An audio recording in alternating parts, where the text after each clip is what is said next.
चला तर गाईज, आज आपण बनवणार आहे टेस्टी डिशचं नाव आहे वांग्याची भाजी। त्याच्यासाठी लागणारं साहित्य: टमाटर, अद्रक लसणचा पेस्ट, हळद, मिरची, धना पावडर। अद्रक लसण आपण कुटून घेतलेलं आहे। गॅसवर ठेवली आपण कढई, तेल गरम झालेलं आहे, आता ते टाकून दिलं आपण।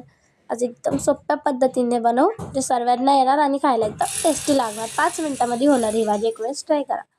त्यानंतर टाकू आपण टमाटर। तर 2 टमाटर घेऊन घेतलेले होते मी, लांब लांब कापले होते, बारीक नव्हते कापले। त्याच्यानंतर टाकायचे आपल्याला त्याच्यात लाल मिरची, आपले जे कोरडे मसाले, धना पावडर, लाल मिरची, हळद, मीठ हे सगळं आपण त्याच्यामध्ये टाकून दिलं। आता आपण याला हलवून घेतलं।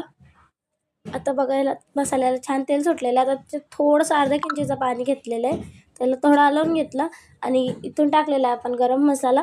गरम मसाला पण हलवून घेऊ। तुम्ही बघू शकता वांगे पण आपण कापून आधीच ठेवून दिलेले होते, लांब लांब काप केलेली होती वांग्यांची पण। तर आपला मसाला पण शिजून गेलेला आहे, तेल सुटलेलं आहे, छान गदग आलेलं आहे आपल्या मसाल्याला। त्याच्यावर टाकायचे आपल्याला वांगे। चला आता आपण वांगे टाकून देऊ। बघा मी वांगे पण टाकून दिले। वांगे बटाटे दोघं त्याच्यामध्ये मिक्सच होतं, तुम्हाला दाखवलं नाही मी ते, सॉरी, पण मी ते कापून घेतलेलं होतं वांगे बटाटे। बघा आपण हे हलवून घेतलं, छान धुवून घेतलेले होते आपण आधीच वांगे बटाटे, आणि ते टाकून दिले। आता आपण हे हलवून घेतलं, आता आपण याला झाकून देऊ।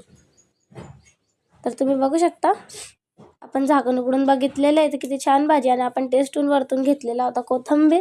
तर तुम्हाला ही भाजी आवडली असेल तर प्लीज मला कमेंट करून नक्कीच सांगा। बाय।